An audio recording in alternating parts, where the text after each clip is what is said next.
Samantala, qualified sa next round si Pinoy boxer Carlo Paalam sa 2024 Paris Olympics.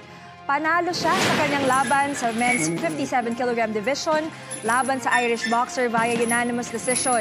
Pasok siya sa quarterfinals at kung manalo siya sa quarterfinals, sigurado na ang bronze medal sa kanya. Bigo naman makakuha ng podium finish si Pinoy gymnast Carlos Yulo sa all-around finals ng men's artistic gymnastics. Siya ang 12th place sa kompetisyon. Pero may pag-asa pang magkamedalya si Carlos sa pagsabak niya sa finals ng floor exercise sa Sabado. At vault finals sa Linggo rin. Samantala, nagwakas naman ang 2024 Olympic journey ni Filipino boxer Hergy Bacquiadan.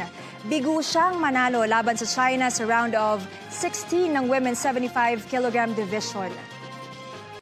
Kapuso, para sa mga maiinit na balita, mag-subscribe sa GMA Integrated News sa YouTube. Sa mga kapuso naman abroad, subaybayan nyo kami sa GMA Pinoy TV at sa www.gmanews.tv.